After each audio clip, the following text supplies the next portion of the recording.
Hello, everybody. My name is Mahael Abdul-Qawi. I'm the founder and representative of the Accountability Party for Human Rights, a political vanguard organization comprised of individuals of the working class who have chosen the path of self awareness and self understanding of their value to become something more for themselves, for their loved ones, family, friends, and then at large, the communities around them. It's been a while since I posted a video. I've been dealing with other priorities and avenues, still with the mission to speak a truth for the people, just in different forms, and to work on further building a foundation for myself, for my tribe, and then again for my community at large. But in the time that I was away, there's been a lot of events, and in a way, I'm glad I took time to just sit back from making videos and to observe what is going on in the world. And how I want to start this video off, I want to start from a cultural aspect of what happened a week ago today. And I was going to talk about this earlier and use this same topic as an entry into what I want to talk about overall, but I decided to wait a week to observe and to sit in the background and just to see the public discourse, the public opinion about it. And of course, what I'm talking about is the now famous or infamous slap that happened at the Oscars last Sunday.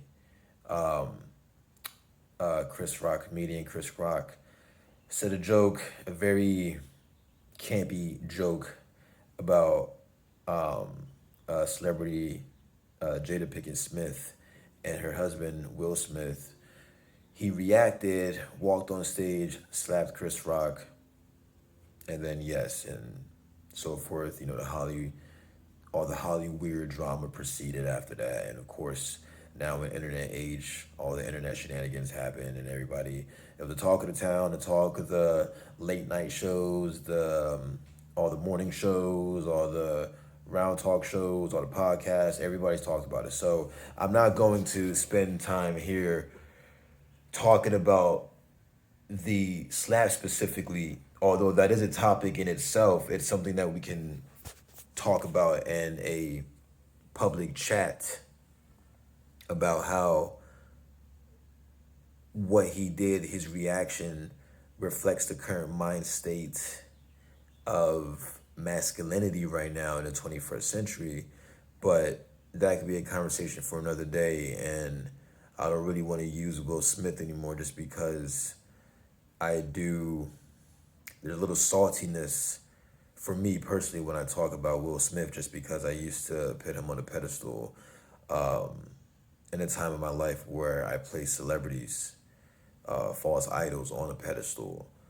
So I don't want to talk about this. I don't want to talk about him specifically, but I do want to talk about how the reaction from this speaks volumes to where we are currently at in this country of the United States of America.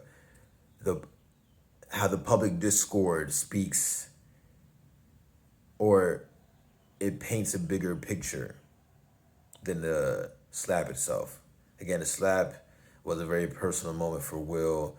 That's a deeper conversation. That's a deeper talk. I don't really think I'm the person to. I mean, from a spiritual aspect, I can always discuss it, but this is a political podcast, and we apply spiritual lens only through political matters. We'll use cultural things again as a speaking point, as an example. But again, I don't want to dive into Will Smith, but this moment and how the world reacted to it and how quick people were trying to latch their ideologies and their beliefs and their movements onto this slap. This is a broken man who had a reaction to a buildup of emotions. And it, unfortunately, for himself, for Chris Rock, for Jada, for everybody involved, for just the public image of Afro-American males overall, it was an embarrassing moment. But again, that was a personal thing for this man. this individual man. So when you look around and you see these cultural icons like other celebrities, and then you have politicians, and then you have these podcasters, everybody throwing their own, again, beliefs. And I can't say everybody, there has been a good majority of people who are floating in the gray when it comes to the truth. Again, the best place to exist, in the gray. And their opinion is just, it's this. What I just stated, it's just a broken man who had a moment that is embarrassing. Should he receive punishment? Absolutely, because he lashed out like a child when he is a grown man. But that's all it needs to be. It doesn't need to become this thing where celebrities twist it, especially this woke liberal crowd, and how they're bringing in black cultural politics into this, saying that, oh, he's protecting a black woman. He's standing up for a black woman. Yes, all black men should go up there and smack other black men. If they make a joke about them, that is such a privileged mentality to me. And for anybody in the working class to share that opinion on is ridiculous, because how many times do we, the working class people, black, white, Asian, Hispanic, whatever you may be, we walk outside with our girl, she's going to get some type of attention, some type of way. I know myself included. There are times where guys stare at your girl, they'll make a comment, or they'll make a comment to their friend as they're walking past. These are things, but we don't just lash out all the time. Now, if they did something physically, like touch her inappropriately, or was harassing her with you there and disrespecting her as well as you, then yeah, it may have to get physical. But if it's something all that you can just brush off because it's not that big of a deal, that's what Will Smith should have processed in that moment. But again, it's a broken moment. And the fact that people can't understand that it was just a broken man having an emotion reaction, not a response. Because a response would have been, he would have thought about it. Even if Jada was upset about the joke, he would have told her, hey, I'm not gonna, it's okay, it's whatever, ignore him. And if you're still upset, we could talk about it afterwards. But now there's public discord, and it's so many people trying to pull it in different ways. You have the right people on the right side trying to say, yeah, he should have protected his wife as well. But they're saying it for reasons of like family values. But then they're also conflicted because a lot of people on the right are conservative, quote unquote, and they don't believe in the type of marriage that him and Jada has. Whereas you have those on the left, on the liberal crowd, on the progressive crowd, quote unquote, who are, again, turning it into woke politics, identity politics. And then they're bringing my group of people in the broad spectrum of the working class, something all that we deal with, into this public discord, but they're handling it in ways without actually consulting the people of the Afro-American communities and being like, hey, how do y'all feel about this? How about you go to Philly, where I'm from, and ask the people of Philly, all the black and brown people, how we feel about this situation? Maybe get our discord instead of running around on Twitter land and with the celebrities and getting their opinion, because these people are jaded by Hollywood. And it would bring me to my bigger thing, how the fact that we're talking about this right now and having so much back and forth and discord and different takes on something that can simply have one take. Like, I think we get so caught up now because we're so tribal and we're so fight, that we believe in all that it's impossible to have just one unified take where all of us just agree, he's a broken man, let's just ignore it and move the fuck on. There's bigger problems in this country. This year, you're going to have mass evictions of people all around. More people are about to join the ranks of homelessness if our government can't figure out what the hell to do, and yet we're over here debating cultural wars like a smack. But then it reflects on all that, You know what? I'm not even surprised that we can't even come up with one take on a cultural aspect when we can't even come up with a one simple solution on a lot of humanitarian problems that's going on right now. Again, like I just said, there's going to be mass eviction happening this year across the working class, state to state. And I can't even expect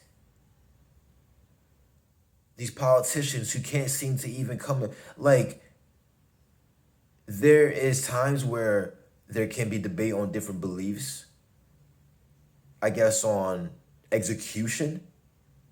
But when it comes to a solution, we need to agree. Both sides need to see that there is a mass divide in this country in terms of wealth. And it's being hyper fluctuated with everything that the pandemic has done. It was an opportunity for this division to intensify. And we're busy going back and forth on a one-take solution on one night in Hollywood that nobody actually really gives a fuck about. Now I'm scared that tonight for the Grammys that there is not another moment, because again we need to first have, I mean, we don't need any more back and forth, but we need to have back and forth and come up with one takes on how to live our lives with inflation skyrocketing, with people being forced in a position of truly having to submit themselves just to be able to pay for food. This is what they want to do. They want to drain us into a position of complete dependence. And they want us to have these back and forth conversations, because if we can't agree on beliefs and cultural aspects, if we can't come together anymore on just cultural one takes, then how are we going to come together when it comes to how we should live? There was once upon a time in this country where no matter your background or your social economic and all, there was this unified that Americans all believed the same kind of way. So even yet there was discord and all, at least there was still this thing, this whimsical mission statement keeping us unified against any internal threat or external threat. It made us all want to strive for a piece of this hope, of this pie. But that hope is burnt up. And now here we are just flailing about at each other on every fucking aspect when it comes to how we live, when it comes to our education, when it comes to our health, when it comes to cultural and just nights of celebration. It has to be something political. That's not healthy. There's a difference between conversation and debate and dialogue and discord, between everybody being self-righteous in their own belief, and then tribalness with people who somewhat have similar beliefs and all, but we still fight them because we have to fight. It's just this is not healthy. This is not going to help.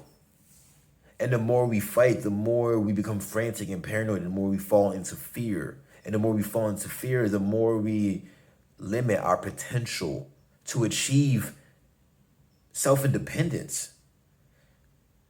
The more we push ourselves away from self-understanding of our value that we have, that this country would not be nothing without us, that we all can achieve a valuable life, a successful life.